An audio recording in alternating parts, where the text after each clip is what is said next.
Hello friends, welcome to our channel ఆదిడిఎస్ vlogs. ఈరోజు మనం చెప్పుకునే కథ కోతిబావ మరియు టక్కరి నక్క.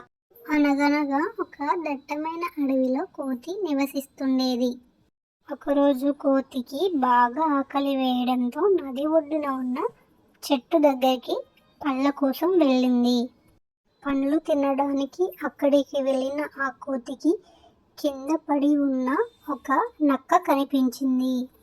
జ్వరంతో ఒళ్ళు తేలేనంత మైకంలో పడి ఉన్న నక్కను చూసి కోతికి జాలి వేసింది. కోతి ఇల్లు అక్కడికి దగ్గరలోనే ఉండడంతో నక్కను తన ఇంటికి తీసుకెళ్ళింది కోతి. కోతి తనకు తెలిసిన చెట్ల ఆకుల రసం తీసి మందు తయారు చేసి నక్కకు తినిపించింది. కాసేపటి తర్వాత నక్క స్పృహలోకి వచ్చింది. ఏమైంది నీకు? అక్కడ ఎందుకు పడిపోయి ఉన్నావు అని ఆరా తీసింది కోతి. అప్పుడు నక్క ఇలా అంటుంది. నాకు నా అనేవాళ్ళు ఎవ్వరూ లేరు.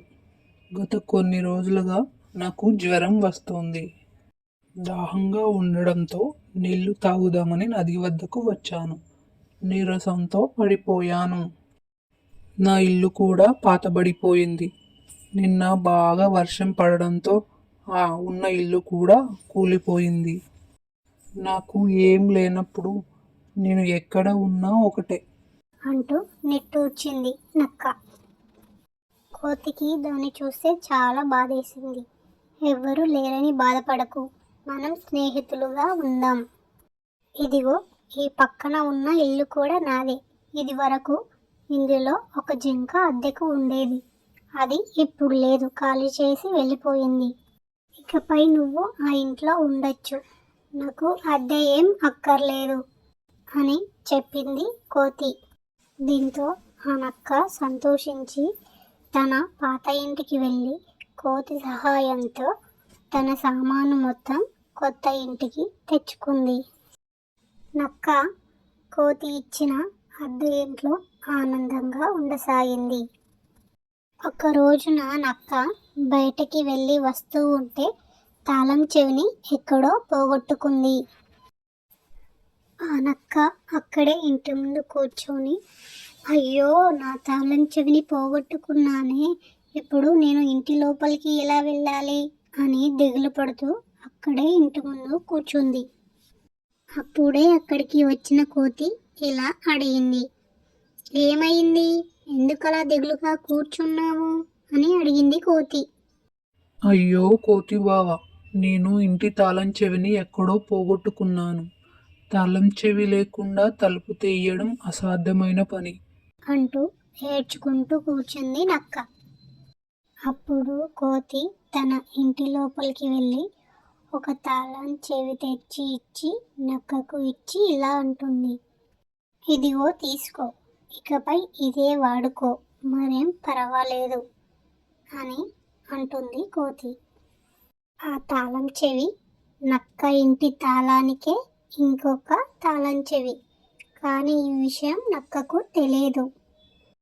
ఆ తాళం చెవి కోతి బావ ఇంటిది అని అనుకుంటుంది. ఇంకేముంది, నక్కకు జిత్తుల మారి ఆలోచన వచ్చింది. కోతి బావ బయటకు వెళ్ళగానే తాళం చెవి సహాయంతో తన ఇంటి లోపలికి వెళ్ళి తన ఇంటిలోని సామాన్లన్నీ దోచుకొని పారిపోవాలని అనుకుంటుంది. సమయం కోసం వేచి చూడసాగింది నక్క. ఒక రోజున కోతి బావ మరియు టక్కరి నక్క ఇద్దరు కలిసి షికారుకి బయలుదేరుతారు. సగం దూరం వెళ్ళగానే నక్క ఇలా అంటుంది.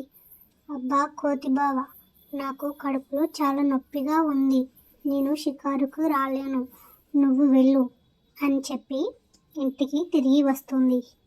నక్క సరాసరి కోతి బావ ఇంటికి వెళ్ళి తన దగ్గర ఉన్న తాళం చెవి సహాయంతో కోతి బావ ఇంటి తాళం తీసేందుకు ప్రయత్నించింది. ఆ తాళం చెవి కోతి బావ ఇంటిది కాదు కాబట్టి ఆ తాళంలో ఇరుక్కుపోయింది.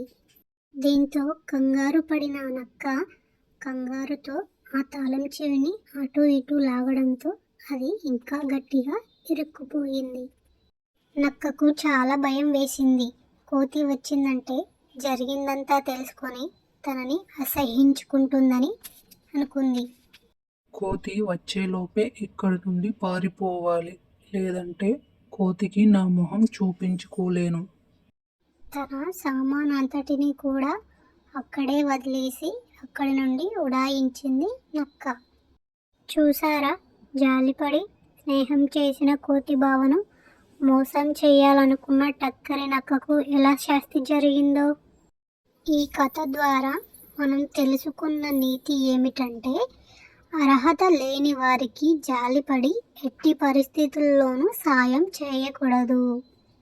జాలిపడి సాయం చేసిన వాళ్ళకి మోసం చెయ్యాలనుకుంటే వారికి తగిన శాస్త్రి జరుగుతుంది. ఈ స్టోరీ మీకు నచ్చినట్టయితే లైక్ చేయండి, షేర్ చేయండి, కామెంట్ చేయండి, సబ్స్క్రైబ్ చేసుకోండి.